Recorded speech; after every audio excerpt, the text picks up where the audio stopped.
Hello guys, welcome back to our channel Nai Udaan Hindi. मैं हशमत सईद।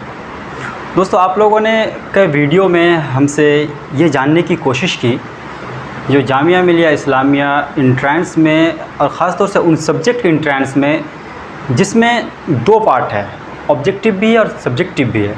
तो आप लोग ज़्यादातर कन्फ्यूज़ हैं सब्जेक्टिव पार्ट में। जो सब्जेक्टिव पार्ट को करना कैसे, चूँकि जामिया के इंट्रेंस क्वालिफाई करने में सबसे बड़ा और इम्पोर्टेंट पॉइंट जो है वो टाइम मैनेजमेंटिंग है, क्योंकि समय कम होता है। आपके पास 1 घंटा 15 मिनट समय होता है और 60 नंबर का क्वेश्चन लिखना होता है।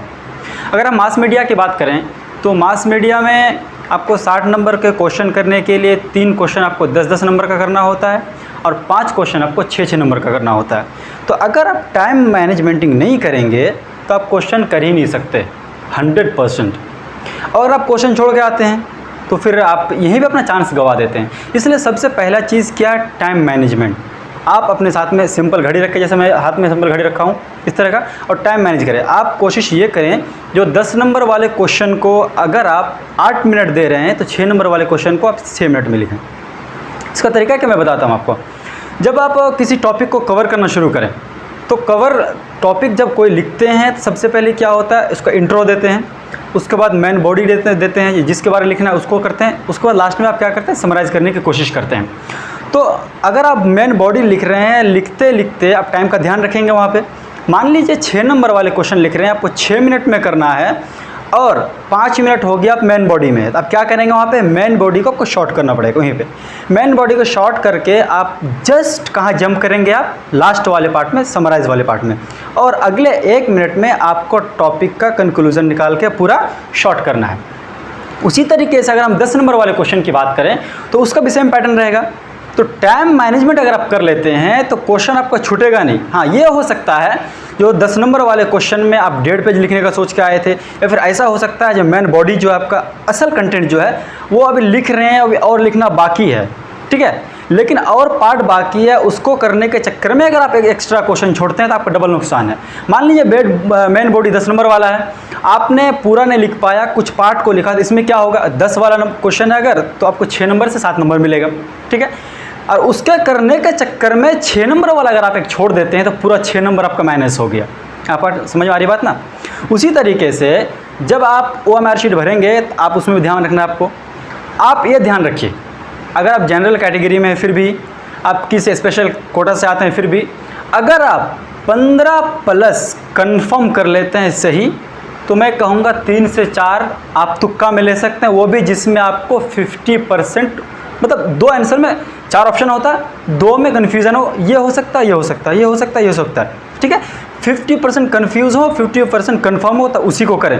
बाकी आप उसे टच भी ना करें, आंख बंद करके उसे छोड़ें, सब्जेक्टिव पार्ट में फोकस करें। देखिए, वो होता क्या है, आपको अपग्रेडिंग पार्ट होता है, लेकिन असल पार्ट क्या होता है आपका, वो सब्जेक्टिव पार्ट होता है। इसलिए सब्जेक्टिव पार्ट में ज़्यादा फोकस करें। और मास मीडिया की अगर हम बात करें तो मास मीडिया में दिन ब दिन क्वेश्चन का लेवल जो अप हो रहा है, खासतौर हम सब्जेक्टिव पार्ट की बात करें तो क्वेश्चन के लेवल अप हो रहा है। तो जिस हिसाब से क्वेश्चन अप हो रहा है उसी हिसाब से आपको माइंड को शार्प करना पड़ेगा, उस हिसाब से सोचने की सलाहियत, आपकी जो कैपेसिटी है उसको बढ़ाना पड़ेगा। यहाँ पे एक चीज़ मैं आपको क्लियर कर देना चाहता हूँ, जो आप जितना हो सके लिखने की प्रैक्टिस करें, है ना, लिखने की आप प्रैक्टिस करें। मान लीजिए अगर 1 पेज लिखने में फर्स्ट टाइम में आपको 15 मिनट लगता है, तो आप टाइम दे के लिखे, मैं बता रहा हूँ, तो अगले 3 बार 4 बार में आपको 10 मिनट लगेगा।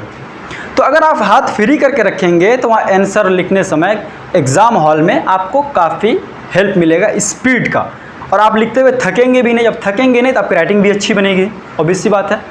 तो उसी तरीके से मैं और एक पॉइंट को यहाँ पे ऐड करना चाहूँगा, जो एग्ज़ाम हॉल में आप हमेशा अपना स्मार्टनेस को दिखाइए। स्मार्टनेस कैसे, मान लीजिए आपको एक टॉपिक दिया, उसके बारे में आपको कुछ नहीं पता। मान लो अभी करंट में बंगाल विधानसभा चुनाव बहुत चर्चे में रहा, और उसमें से अगर हम बात करें तो नंदीग्राम हॉट सीट बना हुआ था।